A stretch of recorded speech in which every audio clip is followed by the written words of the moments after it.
I know you were watching it on Shumpert in the last game, and you were concerned. Well, I am concerned because I want to know what would compel a man after getting their butts kicked in game 1 to come out in game 2 with a jerry curl. All right, now let me ask you something.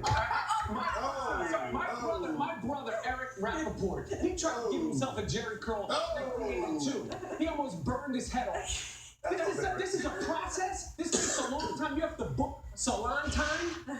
Why a jerry curl? Why your brother trying to get a perm? Listen, he was going through a phase, you know what I'm saying? But I mean, Sean Livingston at one point, he had those jerry curls doing the soul glow bounce all over the court. I mean, he looks, why? What, you didn't score 63 points in the game-winning shot after game 1. Why do you bring more attention to yourself going into game 2? You look crazy. It's 2016. He looks like Boogaloo Shrimp. Looks like a flock of seagulls. I don't get it. I don't understand why you want to bring that sort of attention to yourself. And Iman Shumpert had potential to be a really good player. I don't understand why it's like a fashion show. Well, I mean, look, we have seen the NBA Finals turn into a bit of a fashion show.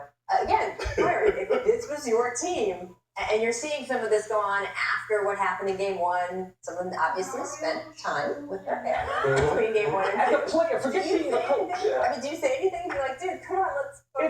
You Or are you like, hey, you know what? It's his hair. No, yeah, but I'm looking at it. It looks like that, type thing going on. But I mean, as a coach, you're sitting there going, okay, are we thinking about our hair? Are we thinking about tweaking this or this? Are we thinking about trying to win a series? Exactly.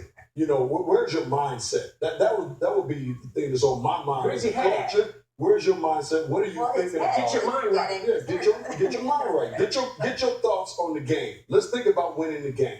I don't know if it's real that this is distracting or anything, or maybe it's just distracting me. But I do think of you specifically sometimes. Sometimes I watched you this season, watching some of the young players, and I just couldn't help thinking about Danny Glover. I'm too old for this. And I just have to think that we talked about Magic earlier in the show. All of the old guard of the NBA watching the new guard and the fashion show and everything else. What y'all must be thinking. This is what I said, Rachel. It's not a new thing.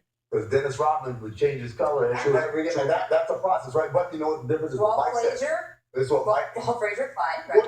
We're talking about changing your hair in the middle of a playoff. But the thing is, what Mike said. If you want to do that, you better be doing some workout. Dennis was playing.